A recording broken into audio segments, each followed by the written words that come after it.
डॉक्टरों के बहुत सारे संगठन समाज में हैं, उसके बावजूद भी इंपा की क्या ज़रूरत है? बहुत सारे डॉक्टरों के अलग अलग ऑर्गेनाइजेशंस है, अलग अलग पैथी के ऑर्गेनाइजेशंस है, उसके बाद में भी इंपा की ज़रूरत क्या है और समाज को इंपा क्यों चाहिए? What is the relevancy of इंपा? इंपा की प्रासंगिकता क्या है? साथियों, समाज के अंदर का जो क्रीम है, जो क्रीमिलियर है हमारे समाज का, ऐसे माना जाता है कि डॉक्टर जो है वो समाज का पहले दर्जा का ब्रेन है।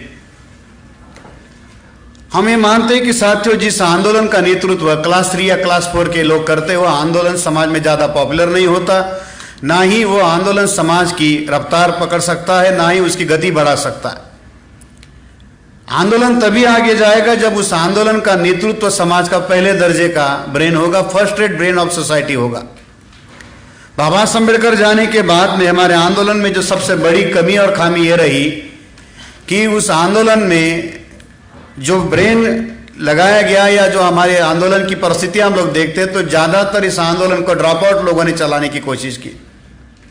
तो ड्रॉप आउट लोगों को, जिनको आंदोलन की मिशन की कोई समझ नहीं है, वो लोग अगर आंदोलन चलाएंगे तो क्या होगा? वो ज़्यादा से ज़्यादा जयंती और पुण्यतिथि के आगे नहीं जा पाएगा।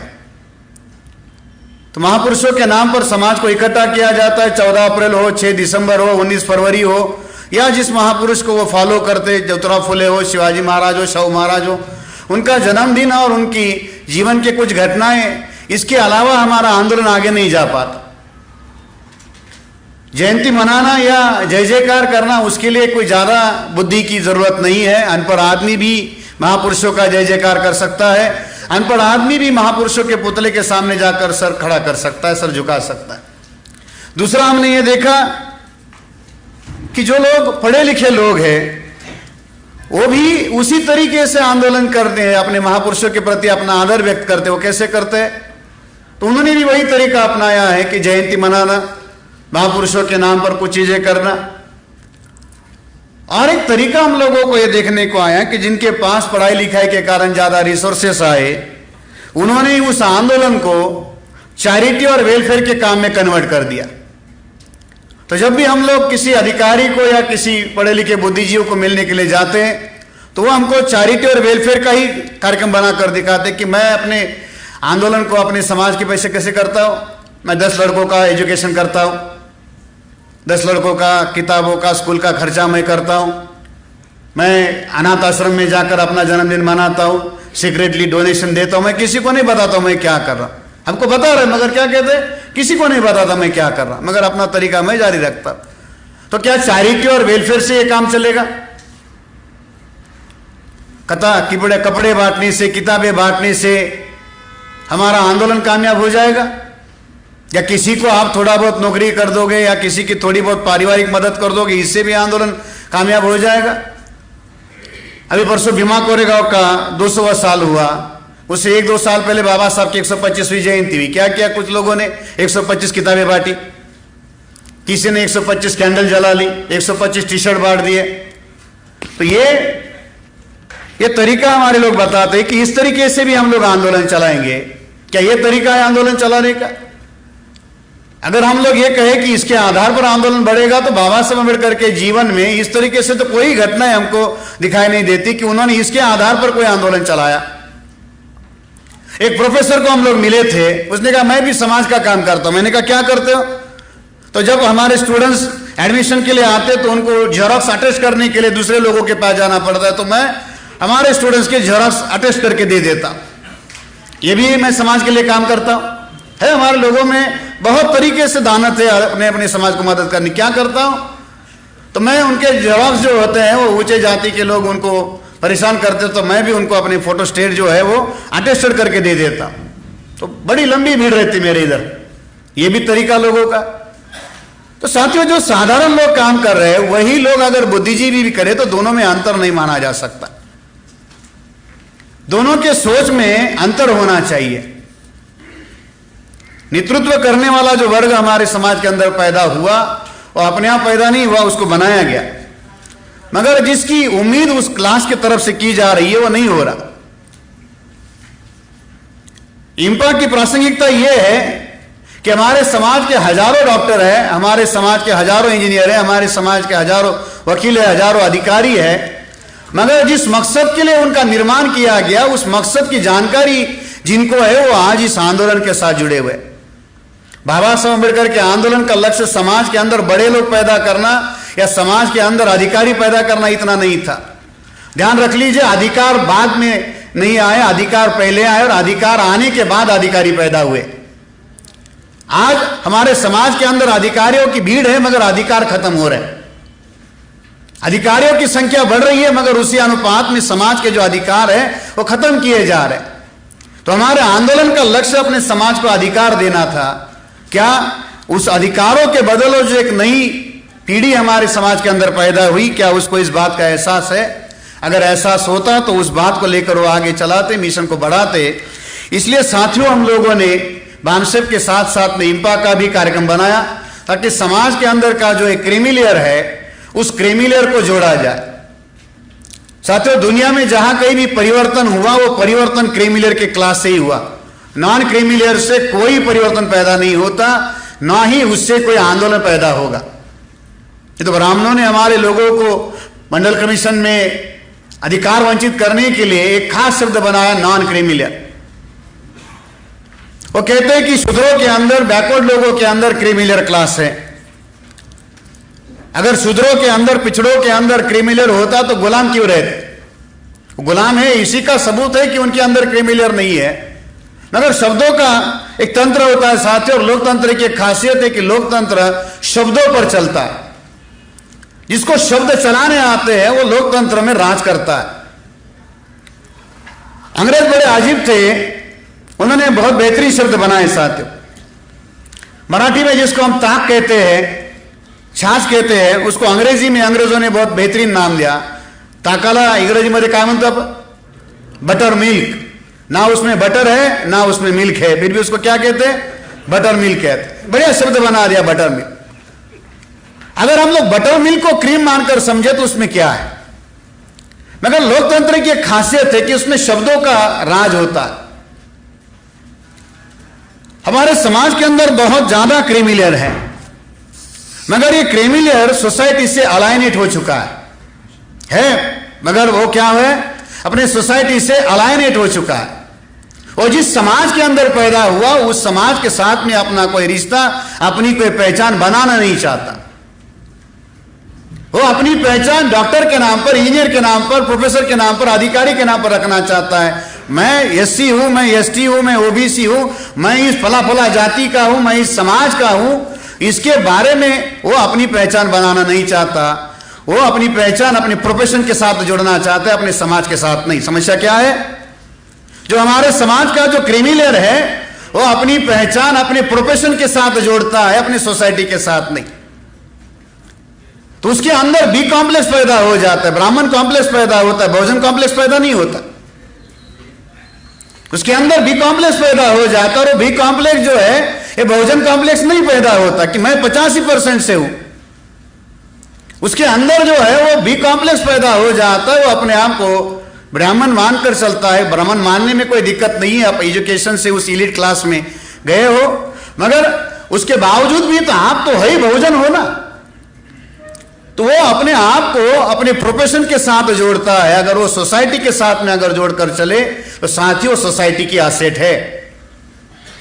आपकी डिग्रियां आपके सोसाइटी की एसेट नहीं हो सकती। आपका एजुकेशन आपके सोसाइटी का एसेट नहीं हो सकता। ज्योतिराव फुले की कौन सी डिग्री थी? कबीर जी की कौन सी डिग्री थी? मगर फिर भी वो हमारी एसेट है। ज्योतिराव फुले 7वीं पास थे, कबीर तो अनपढ़ थे, फिर भी हमारी सोसाइटी की एसेट है। आज हमारे समाज में लंबी चौड़ी लिस्ट बनी हुई है। कुछ लोग तो इतने पढ़े कि विजिटिंग कार्ड पर अगर उनकी डिग्रियां लिखो तो विजिटिंग कार्ड कम पड़ जाए, मगर उनकी डिग्रियां हमारे सोसाइटी की एसेट नहीं है। क्यों? बाबा साहब अम्बेडकर की डिग्रियां हम लोग बार बार क्यों गिनाते? क्योंकि उनकी डिग्रियां हमारी एसेट नहीं थी। अगर वो पढ़ लिख कर आते और हमारे समाज का कोई आंदोलन नहीं चलाते तो क्या होता? आज कोलंबिया यूनिवर्सिटी से नहीं, दुनिया के सैकड़ों यूनिवर्सिटी से हमारे लोग जो है डॉक्टरेट होते हैं। आज की स्थिति में साथियों भारत में 650 से ज्यादा यूनिवर्सिटियां है, 650 प्लस यूनिवर्सिटीज है। और हर साल यूनिवर्सिटी कम से कम अपने फैकल्टीज के अंदर मिनिमम 100 से ज्यादा लोगों को डॉक्टरेट अलॉट करती है। हर साल कम से कम 100 से ज्यादा यूनिवर्सिटीज के अंदर जो है डॉक्टरेट अलॉट होती है। इसका मतलब हर साल इस देश के अंदर कम से कम 50,000 से प्लस डॉक्टरेट नए तैयार होते। तो कोई डॉक्टरेट की कमी हमारे समाज में है नहीं है। आपकी डिग्रियां सोसाइटी की एसेट नहीं हो सकती। आपकी डिग्रियां तभी सोसाइटी की एसेट हो सकती है जब आप उस बुद्धि का उपयोग समाज के उत्थान और उद्धार के लिए कर सकते हो, तभी माना जा सकता है कि आपकी बुद्धि सोसाइटी की एसेट है। 1916 को साथियों बाबा साहब अम्बेडकर डॉक्टरेट करके भारत में आए। उससे पहले हमारे समाज का कोई डॉक्टरेट नहीं था, कोई ग्रेजुएट भारत से बाहर नहीं गया था। जून 1913 को बाबा साहब अम्बेडकर कोलंबिया में पढ़ने के लिए गए। बड़ौदा संस्थान से उनका एग्रीमेंट हुआ और बड़ौदा संस्थान ने बाबा साहब अम्बेडकर को कुछ स्कॉलरशिप जो है फेलोशिप के तौर पर दी, और वो हम इसको स्कॉलरशिप भी नहीं कह सकते, एक सर्विस का बॉन्ड किया गया था। उससे 5 साल पहले 1908 में साथियों बड़ौदा संस्थान ने बाबा साहब अम्बेडकर को पहला स्कॉलरशिप दिया 1908 में। वो 1908 को जो स्कॉलरशिप बाबा साहब अम्बेडकर को मिला, हमारे समाज के पहले एक शेड्यूल कास्ट के स्टूडेंट को एक स्कॉलरशिप बड़ौदा के राजा ने दिया।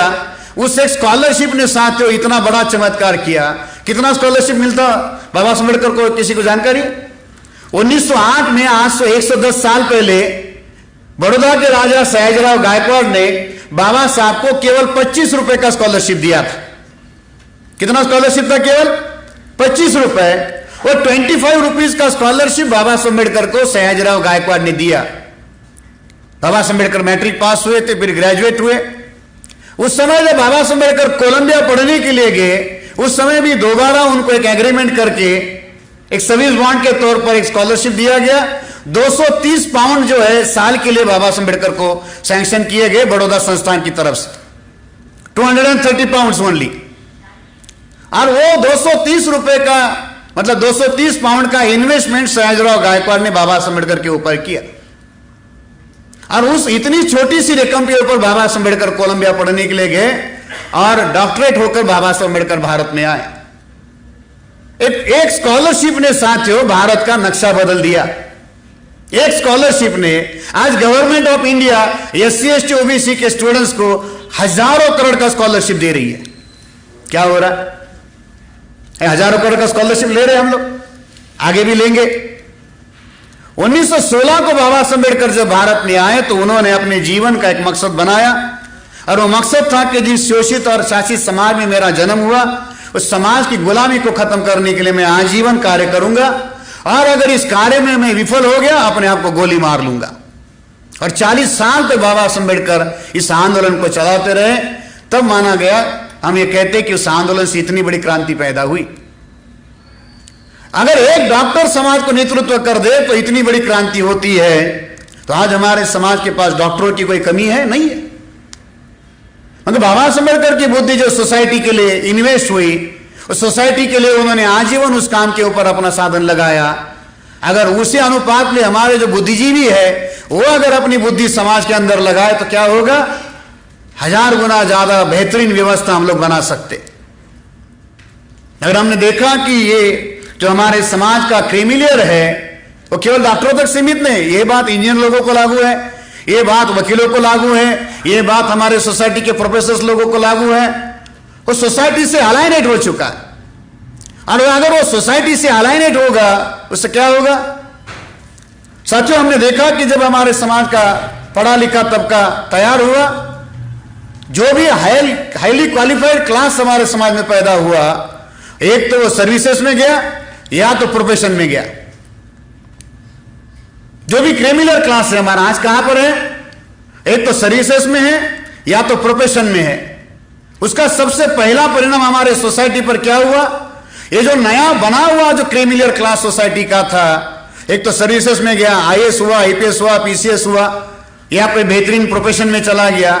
उसका पहला परिणाम हमारे सोसाइटी पर हुआ, हमारी सोसाइटी लीडरलेस हो गई। पहले दर्जे का ब्रेन एक तो नौकरी कर रहा है या तो प्रैक्टिस में लगा हुआ है। तो ये जो 85% का जो हमारा क्लास है वो लीडरलेस हो गया। जो मास है ये लीडरलेस हो गया, और यहां से जो सर्विसेज में और प्रोफेशन में चला गया, चाहे डिपार्टमेंट के अंदर है या तो प्रैक्टिस कर रहा है, वहां पर वो मासलेस हो गया। डिपार्टमेंट के अंदर क्या है, वो रूटलेस है। SC/ST का अधिकारी है तो डिपार्टमेंट के अंदर कितना है, वो 2 है 4 है, तो डिपार्टमेंट के अंदर वो रूटलेस है। प्रैक्टिस कर रहा है तो भी अकेला है। तो ये जो क्लास है, ये लीडर है, वो प्रोफेशन में जाकर क्या हो गया, मासलेस हो गया। आज परिस्थिति क्या है, लीडरलेस मास है और मासलेस लीडर है। सोसाइटी के अंदर एक लीडरशिप का वैक्यूम पैदा हो गया। तो दुश्मनों ने प्लान बनाकर, पिछले 70 सालों में प्लान बनाकर इस वैक्यूम को फुलफिल कर दिया और हमारे समाज के अंदर एक प्रोजेक्टेड और स्पॉन्सर लीडरशिप पैदा कर दी। आज हमारे समाज के अंदर क्या है, एक प्रोजेक्टेड और स्पॉन्सर लीडरशिप है। MLA बना दिया, MP बना दिया, MLC बना दिया, राज्यसभा पर ले लिया, और वो जो प्रोजेक्टर और स्पॉन्सर लीडरशिप है आज हमारे समाज का नेतृत्व कर रही है। हम देखते हैं अभी जगह पर, सभी जगह पर हमको यही मिलता है। और जो प्रोजेक्टर और स्पॉन्सर लीडरशिप है ड्रॉप आउट लोगों की है, ये ड्रॉप आउट लोगों के पीछे हमारे समाज का क्रिमिनल क्लास जो है ट्रांसफर, पोस्टिंग, प्रमोशन के लिए लगा हुआ है, या तो उस अनपढ़ आदमी को अपने हॉस्पिटल के उद्घाटन के लिए बुला रहा है। यही हो रहा, उस ड्रॉप आउट आदमी को बुला रहा है, उसके हाथों से करवा रहा है, क्यों, उससे कुछ मिल जाएगा। तो ब्राह्मणों ने हमारे समाज के गधे लोगों को नेता बना दिया और हमारे समाज के क्रिमिनल को एंगेज कर दिया। अगर आपका समाज का पहले दर्जे का जो ब्रेन है वही अगर आंदोलन में नहीं है तो क्या होगा। आप जानते हैं नीट का मामला केवल डॉक्टर बनने तक सीमित नहीं है। अगर वो केवल डॉक्टर बनने तक सीमित होता तो उसका कभी इतना विरोध नहीं किया जाता। साथियों, भारत में प्रोफेशनल एजुकेशन में सबसे बेहतरीन एजुकेशन माना जाता है मेडिकल का, और दूसरे नंबर पर है इंजीनियरिंग का, जिसमें IITs आते हैं। लगभग भारत में साथियों 65,000 के करीब मेडिकल कॉलेज की सीटें हैं और 40,000 के करीब IIT की सीटें हैं। तो कुल मिला के आंकड़ा लगभग 1 लाख के करीब का। अब ये 1 लाख सीटें हर साल जो है सेंटर में, स्टेट में रिक्रूट होती है। अब मानकर चल लीजिए कि इसमें 50% रिजर्वेशन है।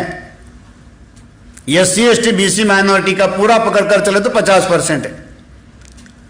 मान लीजिए कि इस 1 लाख में अगर 50% आप निकालते हो तो हर साल SC/ST BC के कम से कम 50,000 मेडिकल ग्रेजुएट और IITs के ग्रेजुएट तैयार होते।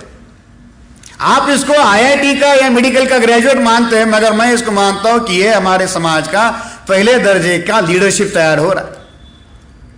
अगर ये 50,000 नए लोग तैयार होते हैं, इसमें से 1% भी अगर हम लोग निकाल ले तो साथियों 500 लोग होते हैं। भारत में लोकसभा की 543 सीटें हैं। अगर इसमें से 1% भी तैयार हो जाए और वो 1% डिग्री होने के बाद में मान लो कोई डॉक्टर हो गया और उसको अपनी प्रैक्टिस सेटल करने 10 साल लगाने पड़ते। कोई इंजीनियर है, कंपनी ज्वाइन कर लेता है या अपना कोई फर्म बनाता है, उसको भी सेटल होने के लिए कम से कम 10-15 साल लगते। अगर वो ग्रेजुएट है, अगर वो पोस्ट ग्रेजुएट है और उस आदमी ने अपने 10 साल अगर अपने प्रोफेशन में लगाने की बजाय सोसाइटी में लगा दिए तो क्या होगा। आने वाले 10 साल के अंदर हमारे पास में 500 नए मेंबर ऑफ पार्लियामेंट तैयार हो जाएंगे, जो इस संसद को या इस देश को चलाने का एक बेहतरीन हुनर उनके अंदर पैदा होगा। कांशीराम जी IAS की तैयारी कर रहे थे। अगर कांशीराम जी IAS बन गए होते क्या हो गया होता। मान लीजिए कि कांशीराम जी IAS की प्रिपरेशन कर रहे थे और कांशीराम जी अगर सिलेक्ट हो गए होते, IAS बन गए होते, क्या हो गया होता। सेक्रेटरी बनकर रिटायर्ड हो गए होते, है? चीफ सेक्रेटरी बन गए होते, रिटायर्ड हो गए होते। उसके अलावा आगे क्या ऑप्शन है। वही ब्रेन मान्यवर कांशीराम जी ने अपने समाज को संगठित करने में लगा दिया, भारत की राजनीति को अस्थिर बना दिया। एक आदमी ने अपना ब्रेन बाबा साहब अम्बेडकर के बाद में राजनीति में लगा दिया, क्या हुआ। भारत की राजनीति की जो स्थिरता उसने खत्म कर दी, अस्थिरता पैदा की और बहुजनों का एक बड़ा आंदोलन खड़ा कर दिया। अगर ये 500 हर साल नए तैयार हो रहे, 1% की बात कर रहा हूं मैं। ब्राह्मण क्यों नीट का इतना विरोध करते, क्यों आपके लड़कों को IITs में, एम्स में पढ़ने नहीं दे रहे, क्यों इसका जान की बाजी लगाकर विरोध करते। आपको जानकर हैरानी होगी, 13 अगस्त 1990 को VP सिंह के द्वारा मंडल कमीशन के इंप्लीमेंट करने के लिए गवर्नमेंट ऑर्डर निकाला गया। VP सिंह के द्वारा 13 अगस्त 1990 को 7 अगस्त को उसने डिक्लेयर कर दिया कि बैकवर्ड क्लासेस को रिजर्वेशन होगा, और 13 अगस्त को वीपी सिंह के द्वारा गवर्नमेंट मेमोरेंडम जो होता है, जीवो जो है, निकाला गया। जैसे वीपी सिंह ने 13 अगस्त को ये ऑफिस मेमोरेंडम निकाला, नेक्स्ट दिन को 14 अगस्त को सुप्रीम कोर्ट में मंडल कमीशन के विरोध में पहला केस दायर हुआ। 13 अगस्त को वीपी सिंह के द्वारा ऑर्डर निकलती है, और 14 अगस्त को नेक्स्ट डे उज्जवल सिंह नाम का एक व्यक्ति सुप्रीम कोर्ट का चला गया और उसने मंडल कमीशन के विरोध में पहला केस दायर किया 13 अगस्त के दूसरे दिन। इतने आरक्षण के विरोधी लोग सतर्क है। अब आज 25 साल हो गए मंडल कमीशन को लागू होकर, ओबीसी को खबर ही नहीं कि हमको क्या दिया गया। सुप्रीम कोर्ट ने एक 15 पैसे के पोस्ट कार्ड को केस में कन्वर्ट कर दिया। 52% ओबीसी का मंडल कमीशन का आंदोलन को खत्म करने के लिए, उसके रिजर्वेशन को खत्म करने के लिए एक 15 पैसे के पोस्ट कार्ड को सुप्रीम कोर्ट ने केस में कन्वर्ट कर दिया और 52% लोगों के भविष्य को अंधेरे में डाल दिया। ओबीसी को अपना पहला आईएएस देखने के लिए 44 साल लगे आजादी के बाद। साउथ इंडिया से राजशेखर चेरी नाम का पहला आईएएस ओबीसी का मंडल कमीशन की रिपोर्ट लागू होने के 44 साल बाद हुआ। 44 साल लगे ओबीसी को अपना आईएएस देखने के लिए, आजादी के 44 साल बाद। वो जानते हैं कि इससे क्रिमिनल पैदा होता है, समाज का पहले दर्जे का ब्रेन तैयार होता है। हमारे लिए केवल डॉक्टर है, हमारे लिए केवल इंजीनियर है, अगर बात उतनी होती तो उसका विरोध नहीं होता। ध्यान रख लीजिए, मालिक के लिए सबऑर्डिनेट कोई समस्या नहीं होता। मालिक के लिए दूसरा मालिक समस्या होता है, उसका सबऑर्डिनेट कभी समस्या नहीं होता। अगर आप गुलाम बनकर उनकी व्यवस्था के अंदर काम करना चाहते हो, वो आपको अव्वल दर्जे का, बेहतरीन दर्जे का गुलाम बना सकते। मैं जब नॉर्थ ईस्ट रीजन में बामसेप का काम करता था तो हमारे पंजाब के चंद अधिवेशन में पंजाब स्टेट का एक सेक्रेटरी आया था, आंध्र प्रदेश के ओबीसी कैडर से आईएएस था। अधिवेशन में मेरी बात सुनने के बाद में उसने सेक्रेटरीट में हम लोगों को बुलाया, हम लोग मिले और वहां पर चर्चा करते समय उस सेक्रेटरी ने मुझे कहा कि सर, आप जानते हैं कि आईएएस का मतलब क्या होता है? मैं परेशान हो गया कि एक सेक्रेटरी मुझे पूछता है कि आईएएस का मतलब क्या है। मैंने कहा सर आप ही बताइए। तो उसने कहा सिस्टम ने हमारी हालत आईएएस बना के रखी हुई है। मैंने कहा आप तो वैसे ही आईएएस बने हो। उसने कहा आईएएस का मतलब है आई एम सॉरी। उसने एक नया लफ्ज़ मुझे बताया, आईएएस का मतलब क्या है? I am sorry. मेरे अपने समाज का कोई आदमी जब मेरे पास काम लेकर आता है तो मैं उसको इतना ही कहता कि मैं तेरे दर्द से सहमत हूं, मगर मैं तेरे लिए कुछ नहीं कर सकता, आई एम सॉरी।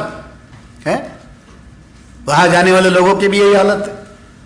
अब जब आईएएस आईपीएस आदमी कहता है हमारे ऊपर अन्याय अत्याचार होता है तो साधारण लोगों की क्या परिस्थिति होगी? इसलिए सिस्टम के अंदर साथियों, अगर हम लोग अपना विकल्प ढूंढने की कोशिश करेंगे नहीं हो पाएगा। आज हमारे पास गवर्निंग क्वालिटी है, आज हमारे पास गवर्निंग मेरिट है। सवाल है कि फिर हमारा गवर्नमेंट क्यों नहीं है? आज भारत का 2/3 एडमिनिस्ट्रेशन बैकवर्ड लोग चला रहे हैं, पंचायत से लेकर सेक्रेटरीट तक 2/3 एडमिनिस्ट्रेशन जो है हमारे मूल निवासी लोग चला रहे हैं। गवर्निंग क्वालिटी है, गवर्निंग मेरिट भी है। हम आईएएस बन रहे हैं, हम आईपीएस बन रहे हैं, हम डॉक्टर बन रहे हैं, इंजीनियर बन रहे हैं। बेहतरीन दर्जे का जो प्रोफेशनल एजुकेशन है उसमें हम लोग जा रहे हैं, मेरिट से जा रहे हैं। गवर्निंग क्वालिटी है, गवर्निंग मेरिट भी है, इसके बावजूद भी हमारी सरकारें नहीं बन पा रही। क्यों साथियों? केवल गवर्निंग क्वालिटी और गवर्निंग मेरिट से बात नहीं बनती, गवर्निंग स्पिरिट भी होना चाहिए। अगर आपके पास गवर्निंग स्पिरिट नहीं है, आपका मेरिट सर्विस में कन्वर्ट हो जाएगा, आपकी क्वालिटी बेहतरीन सर्विस प्रोवाइड करने वाले लोगों में कन्वर्ट कर दी जाएगी। तो बाबा साहब अम्बेडकर तो कहते हैं कि आपको रूलिंग क्लास बनना है। तो रूलिंग क्लास बनने का मतलब क्या है? आपको इस देश का हुक्मरान होना है। क्यों होना है? किस लिए होना है? आपको इस देश की गुलामी को खत्म करना। यही उम्मीद उन्होंने हमारे समाज के इंटेलेक्चुअल क्लास से रखी थी। अगर यह क्लास इस आंदोलन को नेतृत्व दे जाता है तो कई गुना बेहतरीन विकल्प साथ हम लोग खड़े कर सकते हैं। आज इस आंदोलन के सबसे पहले नंबर की कमी नेतृत्व की कमी है। ये डॉक्टर्स, ये इंजीनियर्स, ये लॉयर्स इस कमी को पूरा कर सकते। आंदोलन करने के लिए संघर्ष करना होगा, संघर्ष करने के लिए शक्ति चाहिए। समाज के पास शक्ति है। मगर साथियों ध्यान रख लीजिए कि जिस समाज का ब्रेन कोमा में हो उसके हाथ पांव होकर काम नहीं करते। Action without vision is just time pass and vision without action is just dream. हमारे समाज की यही परिस्थिति है। एक्शन विदाउट विजन है। संविधान जला दिया तो हमारे लोग भी सड़क पर आकर मनुस्मृति जलाने का काम कर रहे हैं या किसी का विरोध करने का काम कर रहे हैं। हम लोग प्रोटेस्ट करने में माहिर हो चुके, बंद पुकार लेते, सड़कें जाम कर देते, बसें जला देते, गाड़ियां जला देते। ये प्रोटेस्ट करने का काम हो गया। सिस्टम को काउंटर करने वाला प्लान हमारे पास में है क्या? वो काम हमारे समाज का अनपढ़ आदमी नहीं कर सकता। ये काम हमारे समाज का अनपढ़ आदमी काम नहीं कर सकता। ये काम हमारे समाज के बुद्धिजीवी को करना होगा।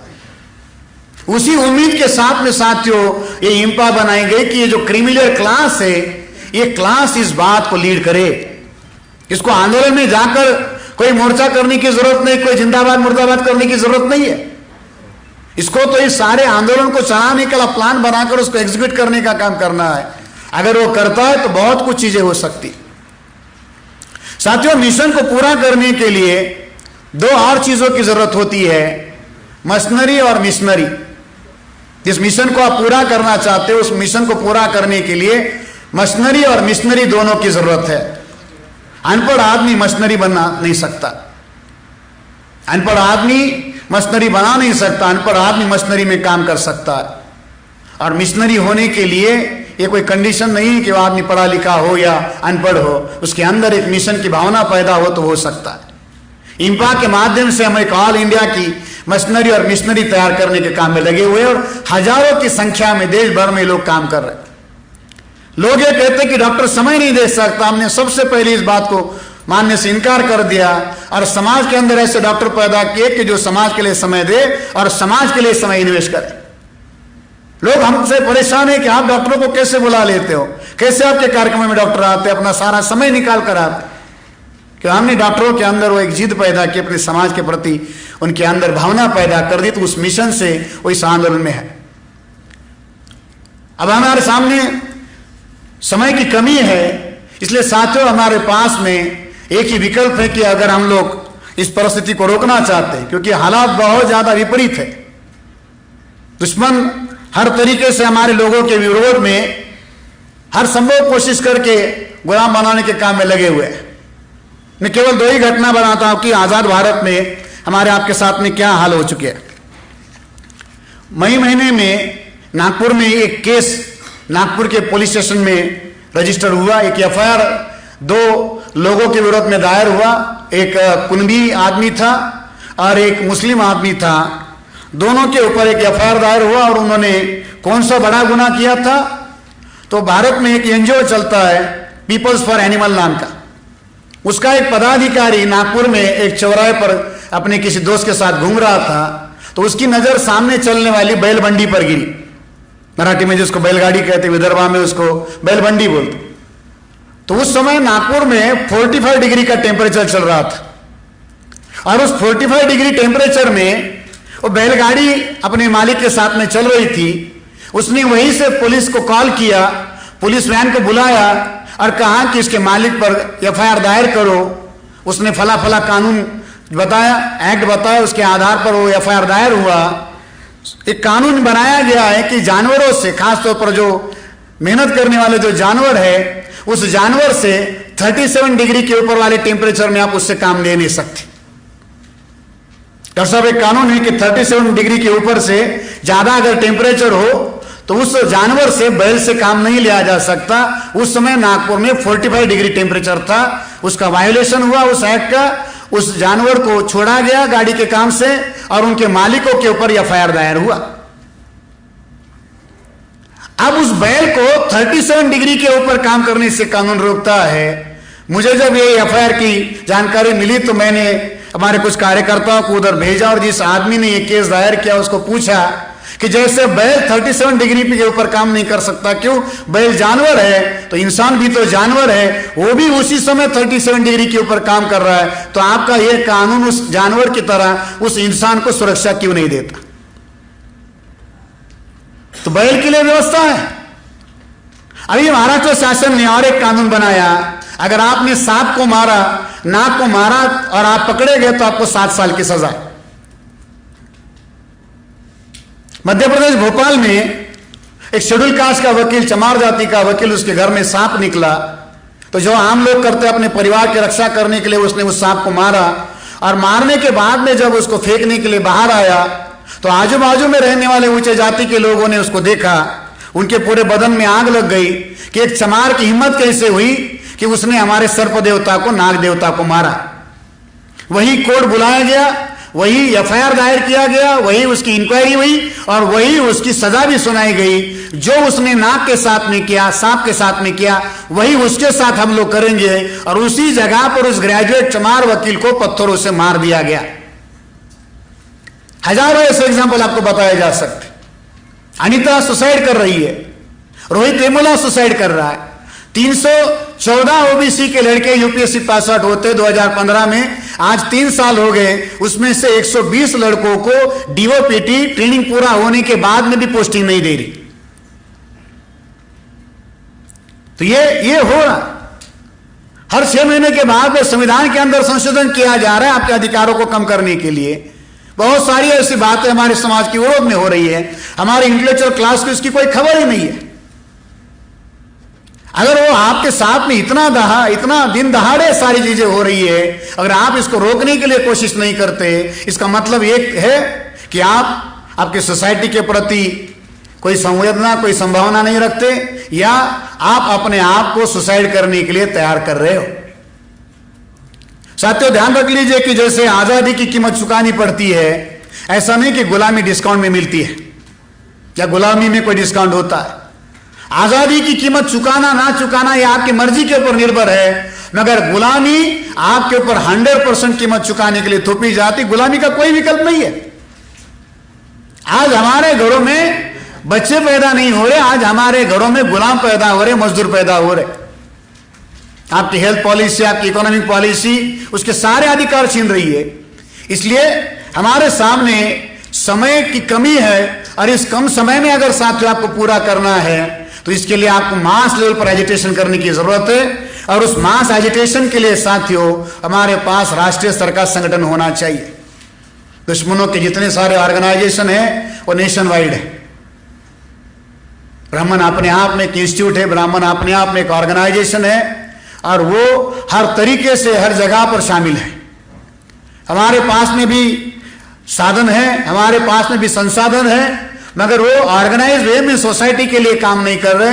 तो इंपा की तरफ से हमने ये कोशिश की, क्योंकि बहुजन एक कॉमन अपील है, 6000 जाति को जोड़ने का अपील है, पूरे 85% लोगों को काम करने के लिए अपील है।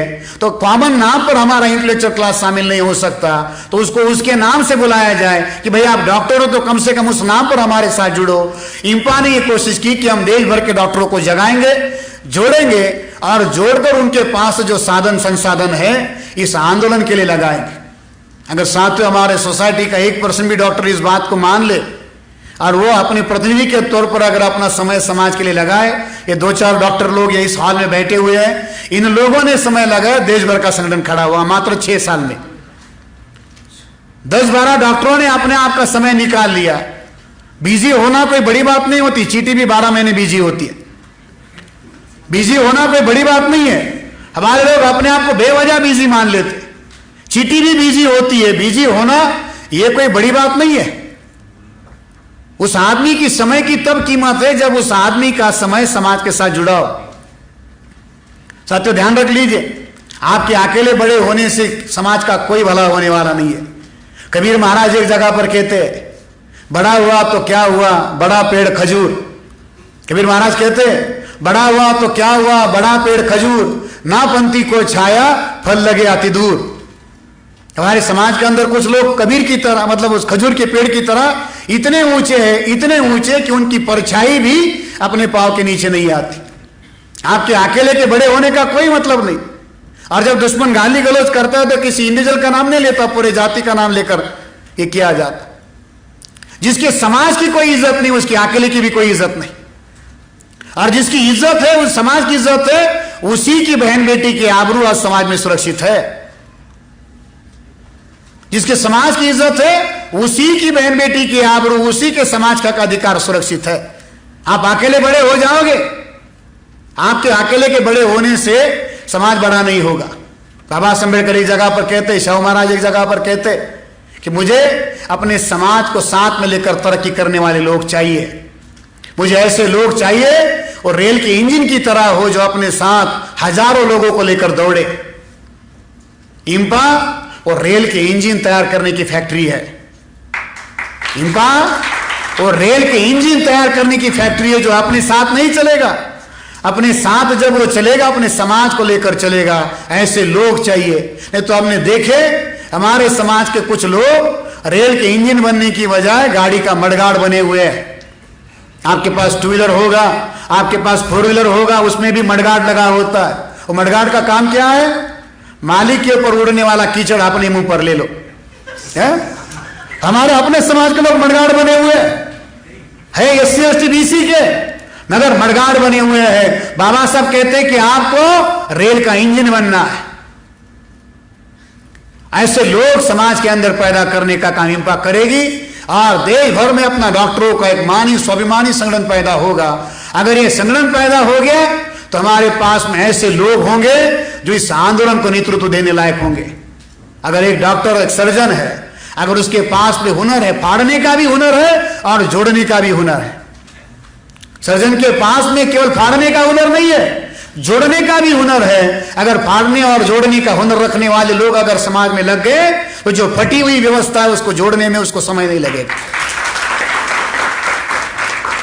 6000 जाति के टुकड़ों को जोड़ना है, कौन करेगा? अनपढ़ आदमी कर पाएगा? उसके लिए बेहतरीन सर्जन चाहिए। 6000 जाति में फटी हुई व्यवस्था है, उसको जोड़ना है। ये ड्रॉप आउट लोग कर सकते हैं? नहीं। और ड्रॉप आउट आदमी क्या करेगा? टुकड़े को समाज बता देगा। ड्रॉप आउट आदमी क्या करेगा? टुकड़े को समाज बता देगा और उसका नेता बनने की कोशिश करेगा। वही काम अगर सर्जन के हाथ में आ गया, पूरे 85% समाज को जोड़ेगा और उसका आंदोलन का नेतृत्व लायक बनाने के लिए अपने आप को तैयार करेगा, अपने समाज को तैयार करेगा। इंपा इस काम के लिए काम कर रही है। अगर आप खुद लायक हो गए, अपने समाज को लायक बना दिया, तो साथियों आने वाले समय में आपकी व्यवस्था होगी। आज जो फैसला आप करोगे उसके आधार पर साथियों आपका भविष्य बनने वाला है।